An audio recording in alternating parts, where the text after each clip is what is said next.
Welcome to our deep dive today. Get this.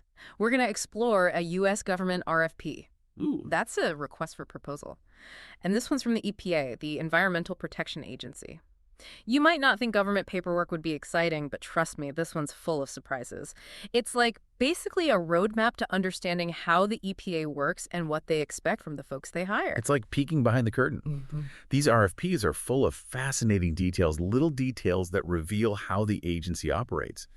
Their priorities, their concerns, even their quirks. Okay, so the EPA puts out these RFPs when they need work done, right? Like, let's say they need a company to study the effects of air pollution on a specific city. They'd create an RFP outlining the project and invite companies to bid on it. Exactly. And this particular RFP is chock full of interesting tidbits. For example, did you know there's a whole section dedicated to green meetings? Green meetings, that sounds eco-friendly. It is. The EPA strongly encourages contractors to adopt sustainable practices for any meetings or events they organize. Think about it. They're the Environmental Protection Agency. So walking the walk is just as important as talking the talk. So instead of those wasteful plastic water bottles, we're talking reusable water bottles and maybe even locally sourced snacks. I like where this is going. Absolutely. They even suggest restricting vehicle idling near the venue. Little things add up when you're talking about environmental impact. Now, I'm curious, how is this RFP structured? Is it just pages upon pages of dense legal jargon? Thankfully, no. It's actually laid out like a well-organized blueprint. There are clear sections for descriptions of the work, specific clauses outlining requirements, and instructions for bidders. Think of it like a table of contents guiding you through the document. So we'll be focusing on the most interesting and revealing sections for our deep dive, right? Precisely. We'll highlight the clauses that give us the most surprising insights into the EPA's inner workings. Sounds good. Let's jump in then. Where do we start? Let's head to Section C, Compliance with EPA Policies for Information Resources Management. This section basically lays down the law. Any contractor working with the EPA must comply with their IT policies. So we're talking about cybersecurity, data management, software development, the whole 9 yards. You got it. Yeah. Everything related to information technology is covered here. And there's one particular detail I found interesting, the Section 508 requirements. Section 508, ring a bell. It ensures that all websites and digital content created for the EPA are accessible to everyone, including people with disabilities. So we're talking screen readers for the visually impaired, captions for videos, that sort of thing. Exactly. It demonstrates the EPA's commitment to inclusivity, ensuring their information is accessible to the widest possible audience. They even provide a link to their full accessibility policy for those who want to, dig deeper. Now that's what I call putting your money where your mouth is. Okay, what else is tucked away in this treasure trove of government regulations? Let's move on to Section G, Contract Administration Data. This is where things get down to the nitty-gritty of how payments work. There's a clause called ordering by designated ordering officers that caught my eye. Designated ordering officers sounds a bit like a secret society. What's that all about? Think of them as the gatekeepers of additional work. Let's say a project is underway, and the EPA realizes they need some extra analysis done that wasn't part of the original contract. These designated officers have the authority to place orders for that additional work. So they're like the project managers with the power to approve extra tasks. Exactly. But here's where it gets interesting. There's a built-in safeguard to prevent budget overruns. If a contractor is approaching the budget limit for a task order, they must notify the ordering officer before hitting 85% of the ceiling price. So no surprise bills for the EPA. I bet that saves a lot of headaches. It definitely promotes transparency and helps both the EPA and the contractor avoid any financial surprises. Okay, this is already more intriguing than I expected. What other gems have we unearthed in this RFP? Well, Section I, Contract Clauses, has a real humdinger. It's the Submission of Invoices clause. And it lays out in meticulous detail how contractors should bill the EPA. Invoices.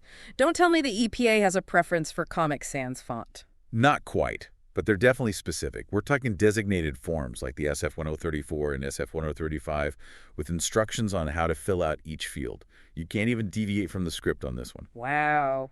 That's a level of detail you don't see every day. I guess when you're dealing with taxpayer money, every penny counts. Absolutely. This level of detail ensures transparency and accountability, so there's a clear record of how funds are being used.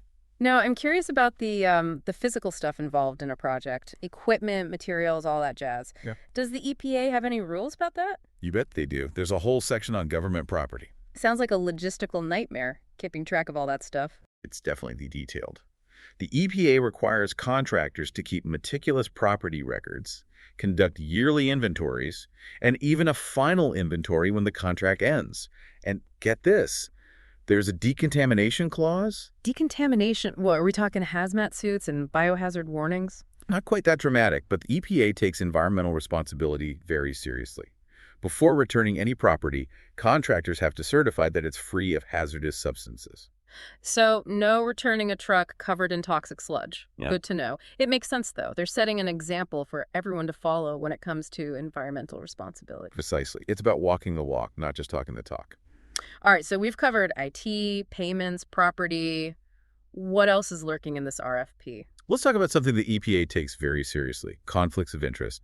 There's an entire section dedicated to addressing this issue. Makes sense. You wouldn't want a contractor working on a project where they have, like, a personal financial stake in the outcome. That's a recipe for disaster. Exactly. The EPA requires contractors to have detailed plans for identifying and mitigating any potential conflicts of interest. I bet those plans are pretty thorough. They are. For example, one clause requires contractors to disclose if they've ever worked with hazardous waste facilities or potentially responsible parties, those folks who might be held liable for environmental contamination. So, no sneaky backroom deals or hidden agendas allowed. Absolutely. It's all about ensuring impartiality and preventing any appearance of impropriety. Okay, that's some serious transparency. And if we delve deeper into these minimum standards for EPA contractors' conflict of interest plans, we discover just how seriously they take this. Okay, I'm all ears. What are the must-have elements of these plans? Well, the EPA wants to see a system for sniffing out any conflicts, clear procedures for reporting them, annual certifications, mandatory training for employees, and meticulous documentation of everything. Wow, they're leaving no stone unturned. It's like a conflict of interest detective agency over there. It's all about ensuring ethical conduct. And speaking of ethical conduct, remember those unexpected office closures we mentioned earlier? Oh, yeah, the ones that throw a wrench in everyone's plans. Does the EPA have a protocol for that? They sure do. There's a clause specifically for handling contractor payments during those times, whether it's, due to a blizzard, a holiday, or even funding issues. I bet they have a formula for calculating those payments, right? Like something out of a scientific journal. You know it. The clause specifies a deduction based on the average number of working days in a month, 21 to be exact. So if the office is closed for a day, the contractor's payment is adjusted accordingly. It's amazing how they think of everything. You really get a sense of the EPA's meticulous nature from this RFP. It's all about fairness and consistency. Mm-hmm. And speaking of consistency, there's one more clause I have to ask about. The EPA hotline poster. What's the deal with that? Oh, a hotline. Sounds intriguing. What kind of secrets are we spilling here? Well, it turns out the EPA requires all contractors to display a poster with information about their fraud hotline. Encourage folks to report any shady dealings. Makes sense. They want to keep everything above board. Exactly. But here's the funny part. The clause states that the hotline poster itself can be obtained through, wait for it, the EPA's website. Hold on. So you have to go online to find out how to report online shenanigans. That's like a digital maze. It's these little quirks that make government documents so entertaining. It certainly adds a layer of bureaucratic humor. But let's not get sidetracked. We still have a mountain of fascinating clauses to explore. Lead the way. I'm ready for more. What other nuggets of wisdom have you uncovered? Well, there's this section that delves even deeper into these conflict of interest standards. It's all about limiting future contracting based on past activities. Okay, break that down for me. What does that mean exactly? Imagine a contractor who helped a company, develop a new pesticide. Now, a few years down the line, the EPA needs someone to study the environmental impact of that very same pesticide. This clause prevents that contractor from bidding on the new project to avoid any potential bias. So it's like a firewall against conflicts of interest that could pop up down the road. Smart move. It's all about ensuring the integrity of the EPA's research and regulations. Exactly, and it doesn't stop there. There's another clause that tackles conflicts of interest at the individual level, too. Intriguing. So we're not just talking about companies here, but also the people working for them. You got it. This clause requires contractors to immediately notify the EPA if any of their employees working on a project have a personal conflict of interest. So let's say an EPA contractor has an employee who used to work for a company being investigated for illegal dumping, that employee would have to come clean about that connection, right? Absolutely. Transparency is key here. The EPA wants to know about any potential conflicts so they can address them, head on. It's all about accountability at every level. Wow, the EPA is really serious about keeping things squeaky clean. What other safeguards have they put in place? Well, there's a clause that sends a strong message about unauthorized disclosure of confidential business information. Ooh, that sounds serious. The EPA deals with a lot of sensitive data, so I imagine they're pretty protective of it. You're right. This clause makes it crystal clear that contractors are bound by strict confidentiality agreements, leaking sensitive information, not on their watch. It's a good reminder that working with the EPA comes with a high level of responsibility. They're entrusted with protecting public health and the environment, so maintaining that trust is crucial. Couldn't agree more. And speaking of responsibility, there's a clause that caught my attention regarding insurance and liability. Ah, the legal side of things. Yeah. Always important to have your bases covered. You know it. This clause outlines the specific types and minimum amounts of insurance coverage that contractors must maintain. We're talking workers' compensation, employer's liability, general liability, and automobile liability. That's a lot of coverage. It seems like the EPA is very thorough in protecting itself and its contractors from potential risks. It was all about risk management. They're not taking any chances. Now, I'm curious about the role of subcontractors in all of this. Does the EPA have any say in who contractors bring on board for a project? That's a good question. It wouldn't make sense for them to carefully vet the main contractor and then let them bring in any random subcontractor, would it? You're sharp. There's a specific clause that addresses subcontracts. It requires contractors to get the EPA's consent before bringing any subcontractors on board for work related to their project. So it's like a chain of trust and accountability that runs throughout the entire project. The EPA wants to ensure that everyone involved, whether directly or indirectly, meets their high standards. Exactly. Now let's dive into the nitty-gritty of how a project is executed. There's a clause that outlines specific instructions for preparing quality management plans. Quality management plans sounds a bit like a recipe for success. What's the EPA's secret sauce? Think along those lines. They recommend using recycled paper, serving locally sourced food, minimizing energy consumption, all those good practices we talked about earlier. It's fantastic that they're not just encouraging sustainability, they're providing concrete guidance on how to actually implement it. They're leading by example. Now let's shift gears a bit and talk about some of the administrative and legal aspects of working with individuals rather than companies. There's a clause that deals with Social Security numbers and privacy. Okay, that sounds like it could get a little complicated. What's the EPA's approach here? They're very straightforward about it. The clause explains why they need to collect Social Security numbers from individuals working on projects. It's primarily for tax reporting purposes. Got to keep the IRS happy. Of course, makes sense. But what about protecting those Social Security numbers? Don't worry, they've got that covered too. The clause includes a Privacy Act statement that informs individuals how their personal information will be used and protected. Transparency is key, even when it comes to administrative details. I'm sensing a theme here. Thoroughness and transparency seem to be the EPA's guiding principles. What else have we got? Well, there's a section that might seem obvious, but it's worth mentioning. All offers and bids have to be submitted in, English. Okay, that makes sense.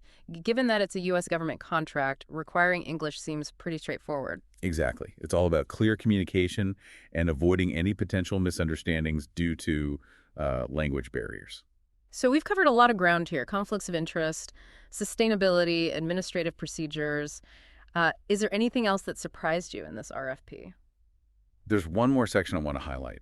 It requires potential bidders to disclose any information regarding responsibility matters. Responsibility matters. Fill me in. What does that entail? This is where bidders have to come clean about any past legal or ethical issues that could potentially affect their ability to perform the contract. So we're talking about previous contract violations, fraud investigations, environmental violations, anything that might raise a red flag? Exactly. The EPA wants to know everything up front, no skeletons in the closet allowed. It's all about due diligence and making sure they're awarding contracts to responsible and trustworthy entities. It sounds like they're really doing their homework to ensure they're partnering with the best of the best. What else is in store for us in this deep dive?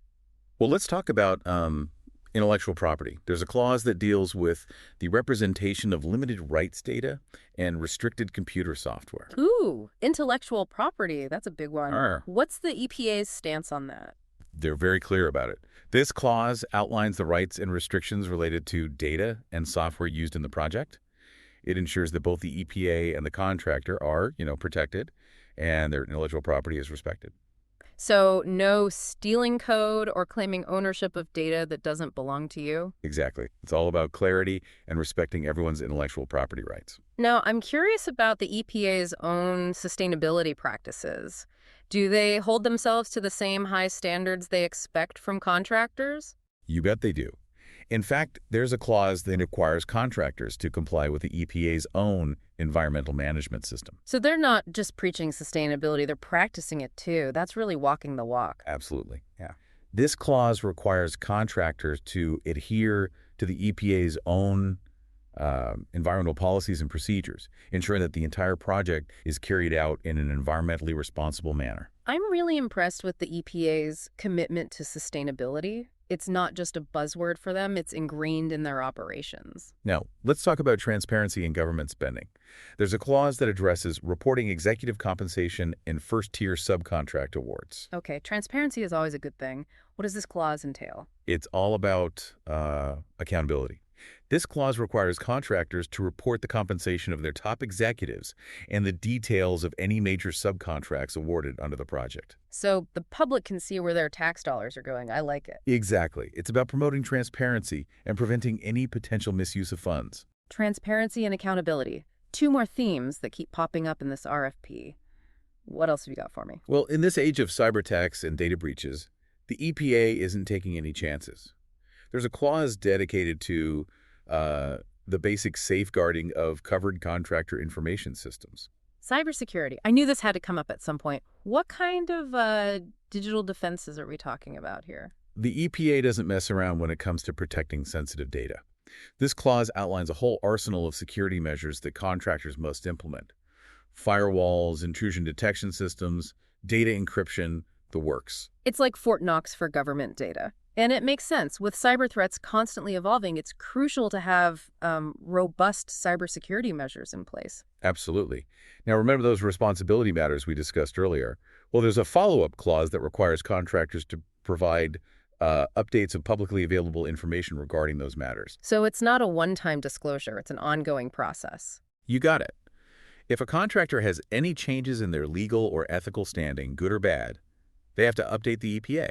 It's like a continuous vetting process to ensure they remain eligible for the project. It's like a background check that never ends. The EPA is leaving no room for error. Now, let's get down to brass tacks and talk about money. There's a section on allowable cost and payment that outlines the rules for how contractors can bill the EPA for their work. Ooh, this is where things can get tricky. What kind of financial hoops do contractors have to jump through? This section is all about precision and accountability. It dives deep into cost accounting, defining what expenses are allowable, and outlining the procedures for submitting invoices. So no padding the expense reports with fancy dinners or first-class flights. Not a chance. It's all about ensuring taxpayer money is being used, responsibly and efficiently. And what about those designated ordering officers we talked about earlier? Do they have free rein to order up additional work without any limits? Not quite. There's a clause that specifically addresses order limitations. It sets clear boundaries on how much additional work the EPA can order under the contract. So it's like a safety valve to prevent the EPA from overwhelming the contractor with extra work and blowing the budget. Exactly. It's all about balance and protecting both parties from going overboard. Now, we talked earlier about the EPA's commitment to supporting small businesses. Are there any clauses in this RFP that specifically address that? You bet there are. In fact, there's a clause that requires contractors to provide post-award small business program re-representation. Re-representation. So it's not enough to just promise to support small businesses during the bidding process. They have to follow through even after the contract is awarded. Exactly. The EPA is serious about promoting economic diversity and ensuring that small businesses get a fair shot at participating in government contracts. It's great to see them putting their money where their mouth is when it comes to supporting small businesses. And speaking of fairness, there's a clause that specifically addresses equal opportunity for veterans. That's fantastic. Ensuring that veterans have equal access to employment opportunities is so important. Couldn't agree more. This clause requires contractors to comply with uh, federal regulations regarding veteran hiring practices. It's a way for the government to recognize and support the service of those who have served our country. It's great to see the EPA taking a proactive approach to supporting veterans.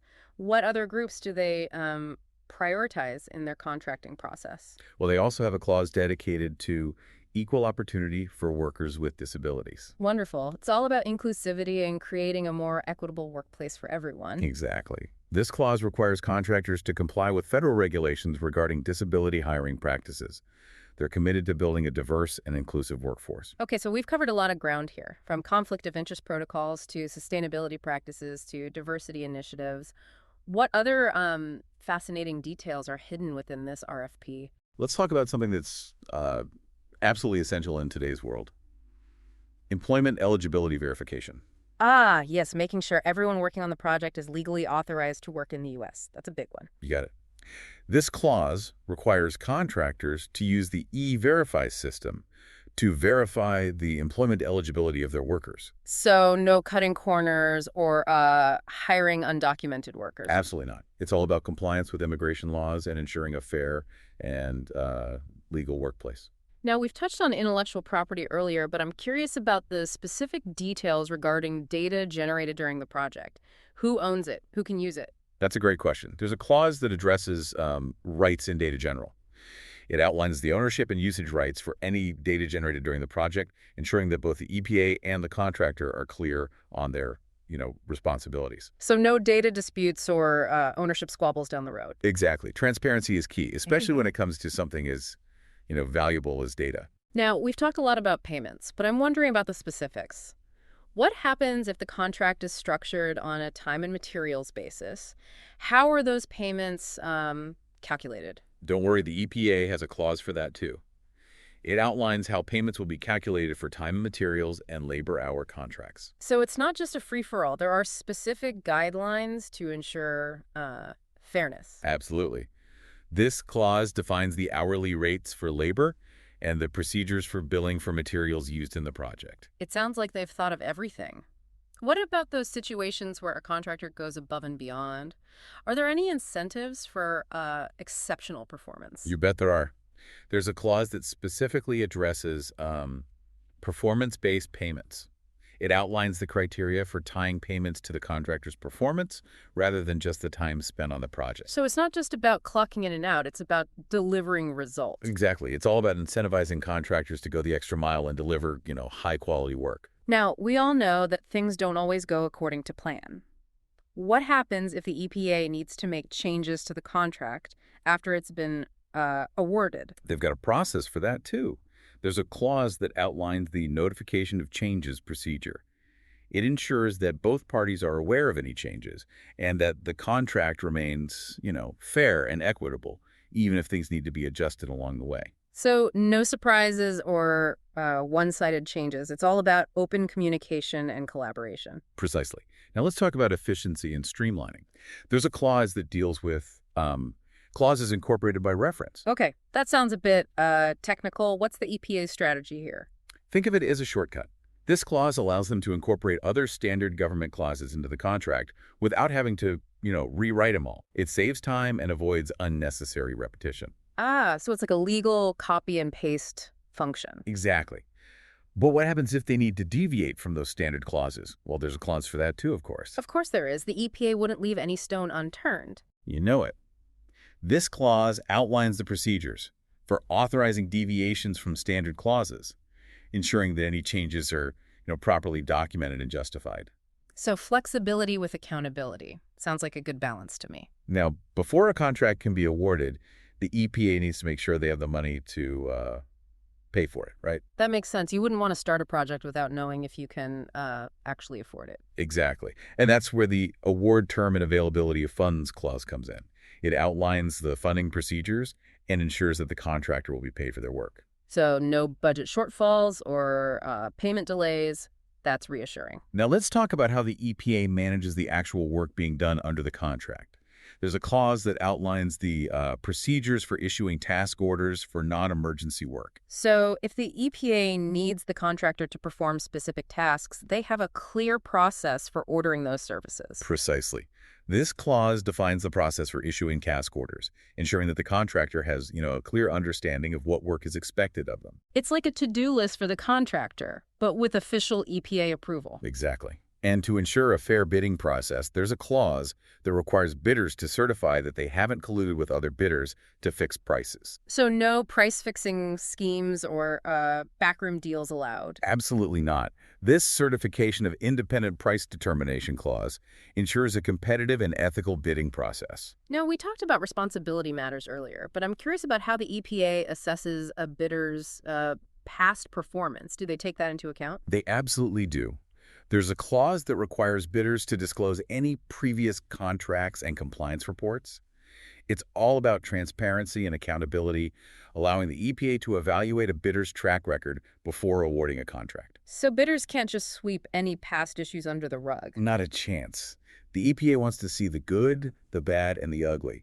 It's all about making informed decisions and choosing partners they can trust. Now, we've talked about intellectual property rights and responsibilities, but are there any clauses that specifically address the representation of limited rights data and restricted computer software? You bet there are. That's a crucial aspect of any contract that involves intellectual property. This clause clarifies ownership, usage rights, and confidentiality obligations related to data and software. So it's like a digital prenuptial agreement ensuring that both parties are protected. Exactly. Now let's circle back to the EPA's commitment to environmental responsibility.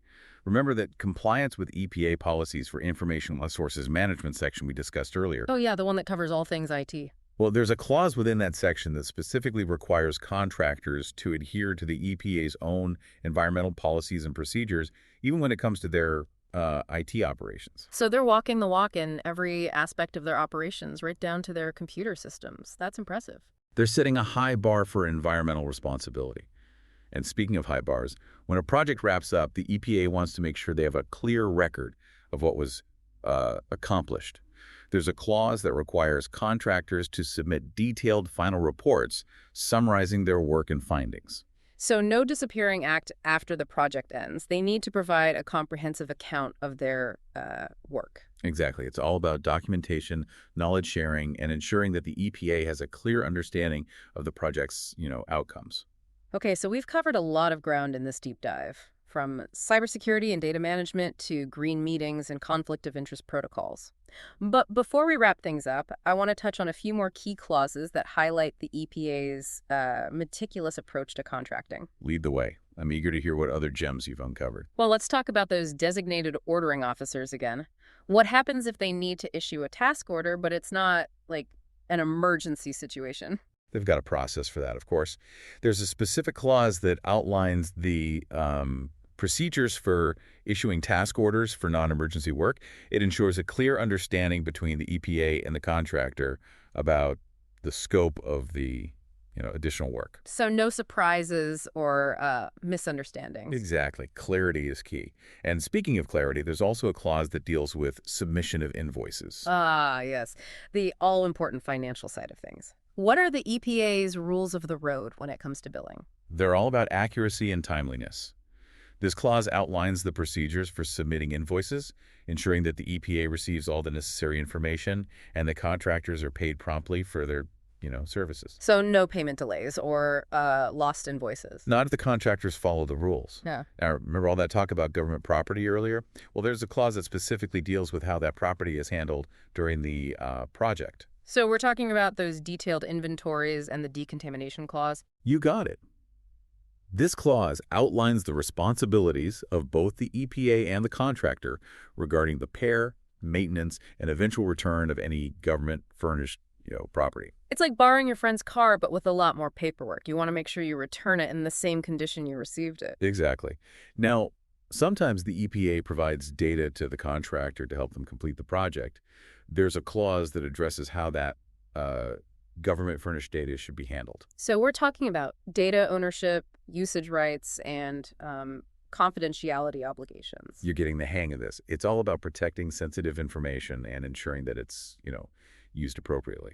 Now, with all these clauses and procedures, there must be a lot of communication and coordination required between the EPA and the contractor. How do they manage that? Well, there's a clause that requires contractors to designate specific contract administration representatives. These individuals act as the primary points of contact for all administrative matters related to the contract. So it's like having a dedicated communication channel to keep things running smoothly. Exactly. And what happens if an emergency situation arises and the EPA needs to order, like, urgent work under the contract? I bet they have a plan for that, too. You bet they do. There's a specific clause that outlines the procedures for issuing task orders for emergency work. It ensures that the contractor can respond, quickly and efficiently to unexpected situations. So they're prepared for anything. Always. Now, let's talk about timelines. Every contract has a defined period of performance, right? Of course. You need to know when the project starts and when it's supposed to end. Exactly. And that's what this clause addresses. It clarifies the time frame for the project, ensuring that both the EPA and the contractor are on the same page about the schedule. No deadline drama, hopefully. Now, we've covered a lot of ground, but I feel like we've only scratched the surface of this fascinating RFP. You're right. There's so much more to explore. But I think we've hit on some of the most revealing clauses, the ones that really give us a glimpse into how the EPA, operates. It's been an eye-opening journey. From cybersecurity and data management to green meetings and all the conflict of interest protocols, it's really incredible how much detail goes into these contracts. It really speaks to how much the EPA prioritizes transparency and accountability. It's not just about protecting the environment. It's about doing so in a way that's open and, responsible. I think that's a great takeaway for our listeners. These RFPs might seem like dry legal documents, but they're actually full of insights into how the government works and the values it upholds. Exactly. And who knows what other fascinating details might be hiding in plain sight within other government documents. The deep dive continues.